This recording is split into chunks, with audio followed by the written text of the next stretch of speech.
오늘의 성경 말씀은 베드로후서 3장 11절에서 18절 말씀입니다.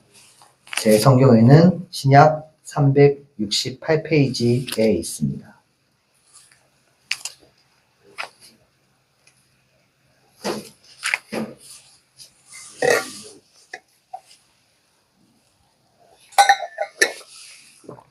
오늘의 성경 말씀은 베드로후서 3장 11절에서 18절까지 말씀입니다. 한 절씩 교독하시고 마지막 절은 함께 읽겠습니다. 이렇게 모든 것이 녹아버릴 터인데 여러분은 어떠한 사람이 되어야 하겠습니까? 여러분은 거룩한 행실과 경건한 삶 속에서 하나님의 날이 오기를 기다리고 그날을 앞당기도록 하여야 하지 않겠습니까? 그날에 하늘은 불타서 없어지고 원소들은 타서 녹아버릴 것입니다. 그러나 우리는 주님의 약속을 따라 정의가 깃들여 있는 새 하늘과 새 땅을 기다리고 있습니다. 사랑하는 여러분, 여러분이 이것을 기다리고 있으니 뜨겁고 흥성없는 사랑으로 아무 탈이 없이 하나님 앞에 나타날 수 있도록 힘쓰십시오. 그리고 우리 주님의 오래 참으심이 구원을 위한 것이라고 생각하십시오. 그것은 우리의 사랑하는 형제 바울이 자기가 받은 지혜를 따라서 여러분에게 편지한 바와 같습니다. 바울은 모든 편지에서 이런 것을 두려워하고 있는데 그 다음에는 알기 어려운 것이 걸어 있어서 이식하거나 이름이 쓰지 못한 사람은 다른 성경을 잘못 해석하듯이 그것을 잘못 해석해서 마침내 스스로 화해에 이르고 말 것입니다. 그러므로 사랑하는 여러분, 여러분은 이 사실을 미리 알고 불의한 자들의 유혹에 휩쓸려서 자기의 확신을 잃는 일이 없도록 주의하십시오. 우리의 주님이시며 구주이신 그리스도 예수에 대한 지식과 그의 은혜 안에서 자라십시오. 이제도 영원한 날까지도 영광이 주님께 있기를 빕니다. 아멘. 혹시 성도님들께서는 우리 성도님들 중에 나이가 좀 있으신 분께서는 내가 이제 죽을 날만 기다리지 이런 식의 말을 혹시 손자나 손녀에게 해보신 적이 있으신가요? 보통 그런 말은 이제 젊은이보다는 나이를 많이 드신 할머니, 할아버지들이 하시곤 하는 말씀이죠. 물론 아무리 그렇게 입버릇처럼 말씀을 하시는 분이 실제로 계시더라도 정말 그분이 죽을 날만 기다리고 계시는지는 알 수가 없습니다. 우리 한국말이라는 게 보통 겉과 속이 다른 의미를 담고 있을 때가 많기 때문입니다. 제 외할머니가 아직 살아계신데 만약 그 외할머니가 저한테 이제 난 죽을 날만 기다리지 라고 하셨을 때 제가 만약 정말 그렇네요 라는 식으로 그 말을 그대로 받아들인다면 아마 굉장히 서운해 하실 것입니다. 빈말이라도 할머니 그렇지 않죠. 무슨 말씀이세요? 할머니 더 오래오래 건강히 사셔야죠. 라고 말을 해드리는 게 최소한의 예의이자 마음을 알아주는 그런 행동이겠지요. 근데 이 죽을 날만 기다린다. 이 말을 만약 초대교회 다니는 성도님이 했다면 그 말은 정말 있는 뜻 그대로 받아들여야 할 것입니다. 그건 나이나 언어의 문제가 아니기 때문입니다. 초대교회 성도님들은 참으로 죽을 날만 기다리면서 하루하루를 살아갔습니다. 좀 정확히 말씀드리면 예수님께서 이 세상에 다시 오셔서 심판이 이루어지고 이 세상이 죽을 날을 기다리면서 살았던 것입니다. 왜냐하면 바로 그렇게 세상에 예수님이 오셔서 끝이 나는 게 그들이 고통에서 벗어날 수 있는 유일한 희망이었기 때문입니다. 그 초대교회 성도님들은 생각했습니다. 예수님께서 오신다면, 그래서 세상 모든 게 뒤집힌다면 더 이상 그 신앙을 지키는 것 때문에 불이익을 받을 일이 없을 거라고 생각을 했지요. 예수님의 때가 오면 더 이상 예배드리러 모인다는, 성만찬한다는 그런 이유들 때문에 잡아가서 박해하고 목에 가두고 핍박하는 일이 없어질 것이다. 그렇게 믿었습니다. 예수님께서 마태복음 22장 30절에 말씀하셨던 것처럼 예수님께서 세상에 오시면 믿는 사람은 모두 하늘의 천사와 같이 되어서 육신의 제약을, 그 고통을, 멍에를 다 벗어버리고 모든 고통에서 해방될 수 있을 거라고 믿었습니다. 그때 천국 하나님의 나라에서 영원토록 우리 주님과, 사랑하는 주님과 함께 할 수 있을 거라 믿으면서 신앙을 지켜왔던 것입니다. 마지막 날이 그때 소망이었습니다. 이는 오늘 본문을 포함해서 모든 서신서에서 희망으로 제시하는 그런 내용이기도 합니다.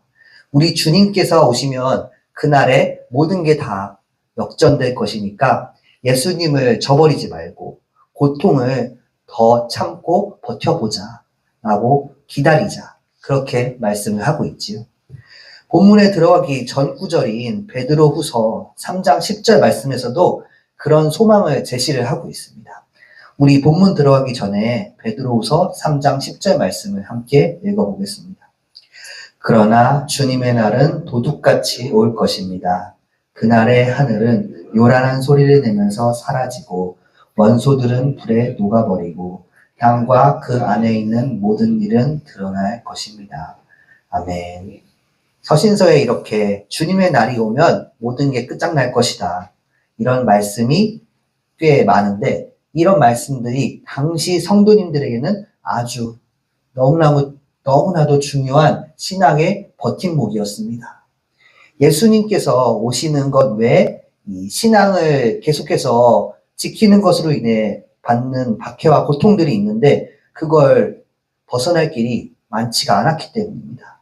뭐 죽던가 배교하던가 그거 이외에 없었겠죠, 거의. 그렇게 오늘 말씀을 쓴 베드로나 바울 같은 사도들은 성도님들이 뭐 죽음이나 배교와 같은 극단적인 선택을 하지 않도록 계속해서 주님의 때가 올 거라는 걸 제시를 해줍니다. 하늘에서 너희의 상이 클 거라고, 그때까지만 우리 인내하자라고 하면서 예수님을 소망으로 제시하였습니다. 물론 그냥 버티는 게 전부가 아닙니다. 그냥 버티는 게 아니라 신앙을 지키면서 그리스도인으로서 살아야 한다는 중요한 사명을 감당하면서 우리가 예수님을 기다려야 한다라고 말씀하고 있습니다. 그게 우리가 읽은 본문의 14절 말씀입니다. 14절 말씀을 읽어보겠습니다. 사랑하는 여러분, 여러분이 이것을 기다리고 있으니 티도 없고 흠도 없는 사랑으로 아무 탈이 없이 하나님 앞에 나타날 수 있도록 힘쓰십시오. 아멘. 말씀에서도 말하듯이 예수님을 기다리는 사람은 예수님의 날을 준비하며 살아야 하는 것입니다. 신앙을 지키며 예수님을 기다린다는 건 그리스도인으로서 사는 모습을 보이라는 것입니다. 나는 믿는 사람이다 라고 말하면서 아무런 성령의 열매가 나타나지 않으면 그거는 예수님을 믿는 게 아니다 라고 말하고 있는 것입니다. 바울 역시 우리가 예수님을 기다리면서 그리스도인으로서 살아야 한다고 말하였습니다. 갈라디아서 5장 24절에 아주 직접적으로 말해주는 좋은 말씀이 있는데 제가 그 부분을 읽어보겠습니다. 그리스도 예수께 속한 사람은 정욕과 욕망과 함께 자기의 육체를 십자가에 못 박았습니다. 아멘. 예수님의 사람들은 말씀 그대로 정욕과 욕망이 가득한 자신의 육체를 십자가에 못 박아야 합니다. 다시 말해 그리스도인으로서 살아야 합니다. 근데 중요한 건 그렇게 자신의 정욕과 욕망을 십자가에 못 박아보면서 사는 게 일반적으로 살면서 자연스럽게 할 수가 없는 행동입니다. 왜냐하면 인간은 처음 창조가 되었을 때부터 가르쳐 주지 않아도 자신의 욕망을 따르며 죄를 짓는 존재였기 때문입니다. 도덕과 양심과 같은 가르침으로도 인간을 다 교화할 수가 없습니다. 그게 잘 되었으면 지금 유교 문화권 국가들에게 평화가 가득했겠지요. 아니면은 수양으로 가능했으면 자기를 비우는 수양을 하는 종교가 세상의 중심이 되었겠지요. 그러나 그것들이 전부 답이 되어주지 못했습니다. 그리스도인으로서 우리가 사는 것, 예수님께서 오셔서 모든 것이 마무리가 될 것이다. 주님의 날이 온다는 걸 믿어야만 가능한 것입니다. 예수님께서 세상에 오신다는 걸 믿고 예수님을 기다리며 살 때에만 우리는 그리스도인으로서 행동할 수 있습니다. 다시 말해 예수님께서 오신다는 걸 믿지 못하면 그 사람은 아무리 신앙이 좋은 모습을 보이더라도 세상에서 자신을 채우는 사람이 된다는 것입니다. 우린 보통 무모하고 그 이상적인 꿈을 꾸는 사람이 있으면 이렇게 조언하곤 합니다. 정신 차리고 현실 좀 보라. 이렇게 말하죠. 우리가 보통 느낄 수 있는 감각이 5가지가 있습니다. 시후, 미청, 촉, 시각, 후각, 미각, 청각, 촉각인데 이 5가지 감각은 모두 세상과 영향을 주고받으면서 현실을 파악하는 데 쓰이는 감각입니다. 다시 말해서 제 아무리 영적인 사람이라도 우리 자신에게 있는 5가지의 감각으로 이 현실이 실제하는 걸 느끼며 살아간다는 것입니다. 예수님의 날이 올 걸 믿지 못하면 이 하나님의 나라가 증거 하나 없기 때문에 그걸 예비하지 않게 됩니다. 자신의 오감으로 여기는 분명히 존재한다. 믿는 현실에서 자신의 생각과 욕망을 채우게 될 것입니다. 저는 이런 소문을 많이 들었습니다. 젊은 시절에 신앙생활을 잘하고 훌륭하게 사역을 하시던 목사님들이 은퇴할 때가 되니까 노후 대비를 하다가 욕심을 부리면서 무너지는 그런 소문들을 많이 들었습니다. 생각해 봅니다. 이는 어쩌면 그분들이 단순히 나이를 먹으면서 판단력이 흐려졌다거나 그런 게 아니라 예수님께서 세상에 다시 오신다는 걸 믿지 못하게 되어버린 게 아닌가 추측을 해봅니다. 예수님께서 내가 죽을 때까진 안 오시겠지 확신을 해버린 것입니다. 그래서 사람을 보고 세상을 보며 자신의 노후라는 현실을 보는 사람이 되어버린 것이다. 이렇게 생각을 해봅니다.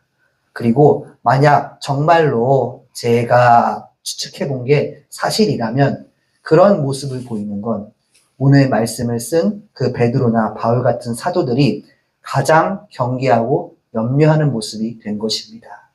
사도들은 서신서에서 가장 경계한 게 주님의 날이 오지 않을 거다라고 생각해 버리는 것. 적어도 내 때에 주님의 날이 오지 않겠지. 이렇게 생각해 버리는 걸 가장 경계하였습니다. 왜냐하면 그때 사람은 하나님의 나라가 아니라 세상에서 내 미래를 안락하게 할 수 있는 요소들을 끝없이 챙기게 되기 때문입니다. 교회에 그렇게 예수님의 날이 온다는 걸 믿지 못하는 사람이 가득하게 된다면 교회의 가치관은 그땐 더 이상 세상과 뭐가 다른지 알 수 없게 될 것입니다. 그렇게 오늘 말씀을 듣는 우리 성도님들은 주님의 날이 우리에게 올 것이고 반드시 우리에게 주님이 오실 것임을 믿으시기 바랍니다. 그게 그리스도인과 세상 사람의 유일한 차이를 만듭니다. 성경에선 주님의 날을 수없이 언급하고 있습니다. 우리 예수님께서는 사도행전 1장 11절 말씀처럼 하늘로 올라갔다가 그 모습 그대로 돌아오실 것이고 마가복음 13장 26절 말씀처럼 오실 때 구름 타고 큰 영광으로서 왕으로서 오실 것입니다. 누가복음 12장 4절 말씀처럼 아무도 생각하지 못할 때 오시면 오늘 우리가 읽은 말씀 12절처럼 세상이 끝날 것입니다. 그리고 계시록 20장 12절 말씀처럼 세상이 주님이 오실 때 심판이 이루어질 것입니다.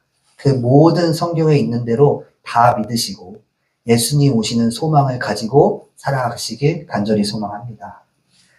제가 이제 돌아오는 주일 오후 예배를 마무리로 해서 더 이상 전도사로서는 정릉교회 설교 강단에 쓰게 될 일이 없게 될 것입니다. 그러나 그에 대해 엄청 특별한 감정이 들지는 않습니다. 감정적인 사람이 아니기도 하고 말씀처럼 이 세상에만 끝이 있는 게 아니라 설교자가 어느 교회 강단에 서는 것도 반드시 끝이 있는 것인데 그걸 알고 있었는데 그날이 오는 것뿐이기 때문입니다. 다만 이 자리를 빌어 부탁드리고 싶은 것은 제가 앞으로 어디서 사역을 하든지 간에 오늘 본문 14절 말씀대로 티도 없이 흠도 없이 아무 탈도 없이 하나님 앞에 설 수 있는 사역자가 되도록 중보를 부탁드립니다. 불의한 유혹에 휩쓸려 예수님이라는 확신을 잃지 않도록 기도를 해주시길 부탁드립니다. 마침 오늘 본문 마지막 구절이 주님께서 우리의 신앙을 위해 전하시는 말씀이면서 동시에 제가 앞으로 갈 길을 위한 조언처럼 느껴졌었습니다. 본문 18절 말씀을 우리가 함께 읽어보며 말씀을 마무리해도 될 것 같습니다. 18절 말씀입니다. 우리의 주님이시며 구주이신 그리스도 예수에 대한 지식과 그의 은혜 안에서 자라십시오. 이제도 영원한 날까지도 영광이 주님께 있기를 빕니다. 아멘. 마지막에서 영원에 이르는 예수님의 날이 우리에게 올 것임을 믿으시기 바랍니다. 또 예수님에 대한 지식과 은혜 안에서 자랄 수 있도록 그 성도님들의 이웃들 그리고 저를 포함한 사역자들을 위해서 중보해 주시길 주님의 이름으로 부탁을 드립니다. 기도하시겠습니다. 곧 우리에게 오실 주 예수님, 예수님께서는 세상에 반드시 오십니다. 때론 의심하고 때론 염려하지만 우리가 예수님을 기다리고 또 잊지 않는 믿음을 가질 수 있도록 도우시옵소서. 하늘로 올라가신 주님께서 말씀에 따라 큰 영광으로 오실 것임을 믿습니다. 우리가 세상에 다시 오실 주님을 기다립니다. 돌아오는 주일에 당회가 있습니다. 우리가 모여서 교회 일을 지혜와 은혜로 나눌 수 있도록 도와주시옵소서. 사역과 모든 일에 있어 주님께 의지합니다. 우리는 필멸의 존재이기에 어디에 있던 끝을 경험해야 합니다. 그러니 모든 처음과 과정과 마무리 가운데 함께 하셔서 어디에 있던 어디로 가던 무엇을 하든지 간에 주님에 대한 지식과 은혜 가운데 살 수 있도록 도와주시옵소서. 오늘도 내일도 당신의 자비를 구합니다. 살아계신 우리 주 예수 그리스도의 이름으로 기도를 드렸습니다. 아멘. 하늘에 계신 우리 아버지여, 이름이 거룩히 여김을 받으시오며 나라가 임하시오며 뜻이 하늘에서 이루어진 것 같이 땅에서도 이루어지이다. 오늘 우리에게 일용할 양식을 주시옵고 우리가 우리에게 죄 지은 자를 사하여 준 것 같이 우리 죄를 사하여 주시옵고 우리를 시험에 들게 하지 마시옵고 다만 악에서 구하시옵소서. 나라와 권세와 영광이 아버지께 영원히 있사옵나이다.